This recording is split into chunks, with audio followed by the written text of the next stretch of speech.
Hey guys, I'm Pirash. நீங்கள் பார்த்துட்டு இருக்கிறது C4 Tech தமிழ். இந்த வாரம் எக்கச்சக்கமான அன்பாக்சிங் வீடியோஸ் பார்க்க போகிறீங்க. முதல்ல ஓப்போவோட Reno 8 Proலேருந்து ஆரம்பிப்போம்.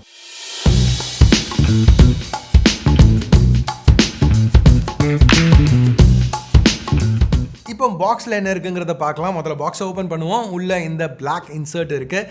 இதில் சேஃப்டி இன்ஃபர்மேஷன் புக்லெட், ஒரு quick start guide, sim tool, அப்புறம் டிரான்ஸ்பரண்ட் சாஃப்ட் கேஸ் இருக்குது. அடுத்து Reno 8 Pro ஃபோனுக்கு வருவோம். இந்த ப்ளூ பார்க்க ரொம்பவே நல்லா இருக்குது. இந்த பெல்ட், இந்த டிசைன் எனக்கு ரொம்ப பிடிச்சிருந்துச்சு. ஓப்போ இதை கிளேஸ்ட் ப்ளூ அப்படின்னு சொல்கிறாங்க. இது போக ஒரு கிளேஸ்ட் பிளாக் ஸ்கியூவும் அவைலபிளாக இருக்குது. இந்த க்ளீன் பேக், ஒரு மினிமலிஸ்ட் டிசைன், கொஞ்சம் ஸ்டெல்த்தியாக இருக்குது, கொஞ்சம் ப்ரொஃபஷ்னலாக இருக்குன்னு சொல்லலாம். ஜென்ரலாக இப்போ நிறைய ஃபோன் டிசைன்ஸில் அப்படியே நிறைய கலர்ஸ் அந்த மாதிரிலாம் இருக்குது. இது கொஞ்சம் அதோட கம்பேர் பண்ணையில் வித்தியாசமாக பண்ணியிருக்காங்க. ப்ரீ அப்ளைடாக இருக்கிற ஸ்க்ரீன் ப்ரொடெக்டரை இப்போ ரிமூவ் பண்ணலாம். அடுத்து பாக்ஸில் வேறு என்ன இருக்குன்னு பார்த்தா USB Type A to Type C cable, ஃபைனலாக 80 வாட் சூப்பர் வூக் சார்ஜர். ஸோ அவ்வளோதான் பாக்ஸ் கண்டென்ட்ஸ். கைஸ், இந்த வீடியோ நான் ஓப்போவோட கொலாபரேட் பண்ணியிருக்கேன். ஸோ இது ஒரு ஹைலைட் வீடியோ தான், ரிவ்யூ கிடையாது. அந்த டிஸ்க்ளைமரோட இப்போ இந்த Reno 8 Proவில் உள்ள சில ஹைலைட்ஸை பற்றி பார்ப்போம். பில்ட் அண்ட் டிசைன் ஓப்போ ரொம்பவே நல்லா பண்ணியிருக்காங்க. இது உங்களோட டிப்பிக்கல் கிளாஸ் சாண்ட்விச் பில்ட், சைடில் மெட்டல்ஸோட. பின்னாடி அந்த கேமராவை பார்த்தீங்கன்னா அதில் ஒரு 75 டிகிரி கர்வ் இருக்குது. ஸோ அந்த ஹோல் பேக்கை ஒரு மாதிரி மெல்ட் ஆகிற மாதிரி ஒரு ஃபீல் கொடுக்குது. இது நம்ம ஓப்போ Find X5 Proவில் பார்த்த மாதிரி தான். அதில் செராமிக் யூஸ் பண்ணியிருந்தாங்க, இங்கே கிளாஸ். ஃபோன் டோட்டலாக ரொம்ப ஸ்லீக்காக இருக்குது. 7.3 mm திக்னஸ். இந்த ஃபோனை பிக்கப் பண்ண உடனே அந்த ஸ்லீக்னஸ் கண்டிப்பாக ஃபீல் ஆகும். ப்ளஸ் அஃப்கோர்ஸ் வெயிட் ரொம்ப கம்மியாக இருக்குங்கிறதும் நோட்டிசபிளாக இருக்குது. இங்கே ஹெட்ஃபோன் ஜாக் கிடையாது, மைக்ரோ SD சப்போர்ட்டும் இல்லை. பட் டியூவல் சிம்ஸ் யூஸ் பண்ணலாம். 12 5G பேண்ட்ஸ்க்கு சப்போர்ட் இருக்குது. பாட்டமில் இந்த சிம் ட்ரே போக பிரைமரி மைக், ஸ்பீக்கர், அப்புறம் USB Type C போர்ட் கொடுத்துருக்காங்க.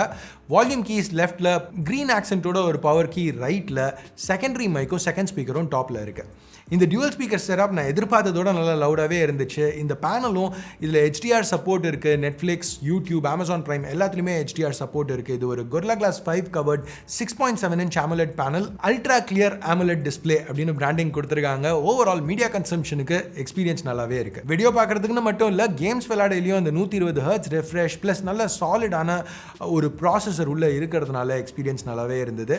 இங்கே உள்ள அவங்க யூஸ் பண்ணியிருக்கிறது மீடியாடெக்கோட Dimensity 8100 Max, ஒரு 5 nm SoC. ஓப்போ போன ஜென்ரேஷன் Reno 7 Proவில் அவங்க யூஸ் பண்ண அந்த SoCயோட இங்கே நல்லாவே பெர்ஃபார்மன்ஸ் இன்க்ரீஸ் ஆகிருக்கணும் அப்படின்னு சொல்கிறாங்க. கேம்ஸ் நாங்கள் டெஸ்ட் பண்ணி பார்த்த வரைக்கும் நல்லாவே ரன் ஆச்சு. பெர்ஃபார்மன்ஸ் சஸ்டெயின்டாக இருக்கணுங்கிறதுக்காக உள்ள கூலிங் சிஸ்டமையும் இங்கே அப்கிரேட் பண்ணியிருக்காங்க. இந்த தடவை ultra conductive aircraft grade graphite use பண்ணியிருக்காங்க வேப்பர் சேம்பருக்கு மேலே. ஸோ இன்னும் எஃபிஷியண்ட்டாக ஹீட் டிசிபேட் பண்ண முடியணும். இந்த Dimensity 8100 Max SoC கூட 8 இல்லை 12 GB LPDDR5 RAM, 256 GB UFS 3.1 storage offer பண்ணுறாங்க. இது எல்லாத்துக்கும் பேட்டரின்னு பார்த்தா 4500 mAh. ஸோ இந்த பேட்டரி கெப்பாசிட்டிக்கு டிப்பிக்கலாக ஃபோன் ஒரு நாள் மாடரேட் யூஸோட லாஸ்ட் ஆகணும். பட் அஃப்கோர்ஸ் டெஸ்ட் பண்ணி பார்த்து தான் கன்ஃபார்ம் பண்ண முடியும். அப்படி டக்குன்னு சார்ஜ் பண்ணணும்னா 80 வாட் சூப்பர் வூக் சார்ஜர் இருக்கிறதுனால 0 to 50 11 நிமிஷத்தில் சார்ஜ் பண்ண முடியணும். இங்கே ஒரு பேட்டரி ஹெல்த் இன்ஜினும் இன்க்ளூட் பண்ணியிருக்காங்க. பேசிக்காக அவங்க சொல்கிறது சார்ஜிங் கரண்ட், வோல்டேஜ் இதெல்லாம் ரியல் டைம் மானிட்டரிங்னால நிறைய டெக்னிக்கலாக சொல்கிறாங்க. பேசிக்காக நம்ம தெரிஞ்சுக்க வேண்டியது 1600 டிஸ்சார்ஜ் சைக்கிளுக்கு பேட்டரி பெருசாக டீக்ரேட் ஆகாது அப்படின்னு கமிட் பண்ணுறாங்க. கொஞ்சம் கணக்கு போட்டு கூட்டி கழிச்சு பார்த்தா தினமும் ஒரு தடவை சார்ஜ் பண்ணால் 4 வருஷத்துக்கு மேலே பேட்டரி பீக் பெர்ஃபார்மன்ஸில் இருக்கும் அப்படின்னு ப்ராமிஸ் பண்ணுறாங்க. ப்ராமிசஸ் பற்றி பேசையில் 2 வருஷம் ஆண்ட்ராய்டு அப்டேட்ஸ், 4 வருஷம் செக்யூரிட்டி பேட்சஸும் இந்த ஃபோனுக்கு ப்ராமிஸ் ஆயிருக்கு. சாஃப்ட்வேர் இங்கே ColorOS 12.1 ஆண்ட்ராய்டு 12 மேலே பில்ட் பண்ணது. யூசர் எக்ஸ்பீரியன்ஸ் குறை சொல்லிக்கிற மாதிரி இல்லை. ஆப்ஸ் டக்குன்னு ஓப்பன் ஆச்சு, ரெஸ்பான்சிவாக இருந்தது. ColorOS பற்றி நம்ம எக்கச்சக்கமாக நிறைய வீடியோஸில் பார்த்துட்டோம்.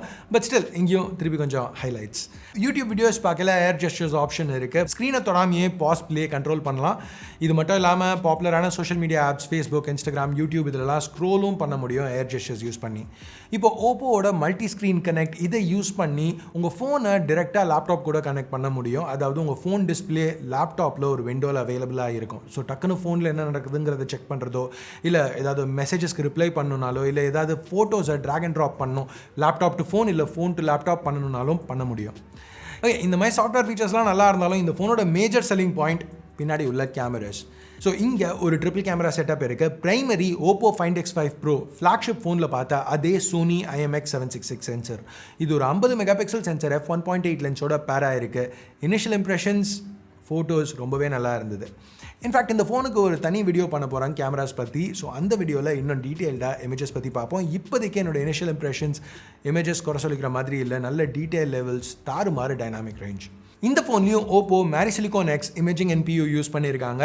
ஸோ இது 4K வீடியோ ஷூட் பண்ணையில் AI நாய்ஸ் ரிடக்ஷனுக்கு ஹெல்ப்ஃபுல்லாக இருக்கும். இப்போ நீங்கள் பார்த்துட்டு இருக்க இந்த பார்ட் ஃபுல்லாகவே Reno8 Proவில் ஷூட் பண்ணது தான். வீடியோ ஃபுட்டேஜ் எப்படி இருக்குது கீழே கமெண்ட்ஸில் சொல்லுங்கள். செகண்டரி ஒரு 8 மெகாபிக்சல் Sony IMX355 சென்சர். இது f2.2 lens 112 degree field of view லென்ஸோட பேரா இருக்குது. இதுவும் ஓரளவுக்கு நல்லாவே இருந்தது. அதுக்கப்புறம் மேக்ரோ ஒன்று கொடுத்துருக்காங்க. சரி, அதை விட்டு நம்ம செல்ஃபி கேமராக்கு வருவோம். 16 மெகாபிக்சல் Sony IMX709. இங்கேயும் அந்த Silicon X கொஞ்சம் யூஸ்ஃபுல்லாக இருக்குது, நேச்சுரல் ஸ்கின் டோன்ஸ் ரீட்டைன் பண்ணுறதுக்கும். சரி, அது மட்டும் இல்லாமல் ஒரு ஃபிக்ஸ்ட் ஆங்கிளில் நீங்கள் செல்ஃபிஸ் எடுக்கணும்னு அவசியம் இல்லை.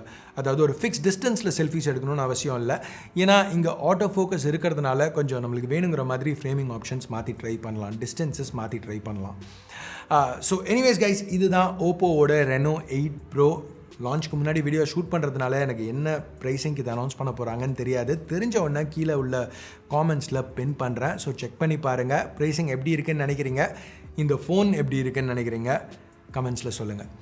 அது மட்டும் இல்லாமல் வீடியோ பிடிச்சிருக்கு பிடிக்கல என்ன நினைக்கிறீங்களோ அதை பேஸ் பண்ணி தம்ஸ் அப் இல்லை தம்ஸ் டவுன் ப்ரெஸ் பண்ணுங்கள். சப்ஸ்கிரைப் பண்ணலனா சப்ஸ்கிரைப் பட்டன் ஏற்கனவே சப்ஸ்கிரைப் பண்ணியிருந்தீங்கன்னா பக்கத்தில் உள்ள பெல் ஐக்கான் அதையும் ப்ரெஸ் பண்ணுங்கள். அப்போ தான் நான் போடுற வீடியோஸை நீங்கள் மிஸ் பண்ணாமல் பார்க்க முடியும். அடுத்த வீடியோவில் உங்களை திருப்பி சந்திக்கிற வரைக்கும் என் பேர் ஆஷ். நீங்கள் பார்த்துட்டு இருக்கிறது C4E Tech Tamil. Have a nice day. Bye.